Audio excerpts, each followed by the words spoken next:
हेडलाईन्सचे प्रायोजक आहे NBC bearings, लांब पळण्यासाठी। उद्धव ठाकरेंनी आचारसंहितेचं उल्लंघन केल्याच्या आशिष शेलार यांच्या तक्रारीची निवडणूक आयोगाकडून दखल। केंद्रीय निवडणूक आयोगाला तक्रारीचा अहवाल पाठवला जाणार।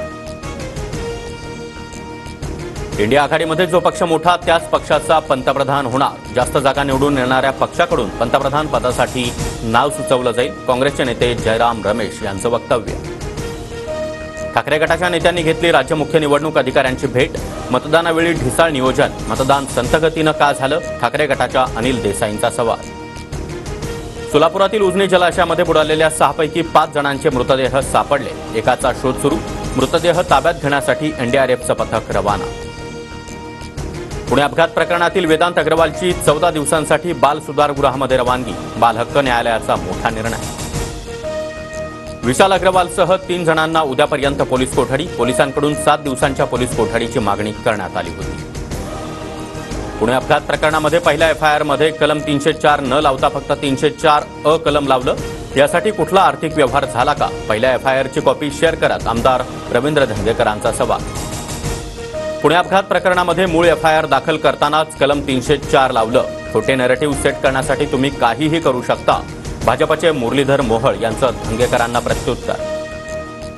तुम्हाला एफआयआर आणि रिमांड रिपोर्टमधील फरक समजतो का? मृतांच्या कुटुंबियांचे अश्रू पुसायचे सोडून तुम्ही पोलीस आणि बिल्डरची बाजू मांडताय। रवींद्र धंगेकरांचा मोहोळ यांच्यावर पलटवार। पुण्याआधी 8 मे रोजी जळगावात देखील हिट अँड रन सारखीच केस। बिल्डर आणि राजकारण्यांच्या मुलानं चौघांना चिरडलं। गाडीतून गांजाही जप्त। मात्र 17 दिवसानंतरही ब्लड रिपोर्ट नाही। गजानन कीर्तिकरांविरोधात पक्षांतर्गत कारवाई होण्याची शक्यता। सूत्रांची माहिती। गजानन कीर्तिकर यांनी घेतलेल्या भूमिकेनंतर शिवसेना नेते नाराज असल्याची चर्चा। शिवसेनेची उमेदवारी मिळाल्यानंतर ऐनवेळी अर्ज मागे घेऊन अमोल कीर्तिकरला बिनविरोध खासदार करण्याचा गजानन कीर्तिकरांचा कट होता। भाजपचे आमदार प्रवीण दरेकरांचा गंभीर आरोप। राज्यात लोकसभेसाठी फडणवीसांच्या विक्रमी 116 रॅली आणि सभा। शिंदेंच्या प्रचारासाठी 81 रोड शो, तर शरद पवारांच्या 60 रॅली, 19 मेळावे आणि जयंत पाटलांच्या 100 जाहीर सभा। कोल्हापूरच्या करवीरचे काँग्रेस आमदार पीएन पाटील यांचं उपचारादरम्यान निधन। गांधी घराण्याच्या जवळचे म्हणून पीएन पाटलांची ओळख। किल्ले रायगडावर आज आणि उद्या पायरी मार्ग बंद। शिवराज्याभिषेक दिनाच्या पार्श्वभूमीवर प्रशासनाचा निर्णय। पायरी मार्गावरील छोट्या मोठ्या दरडी हटवण्यात येणार।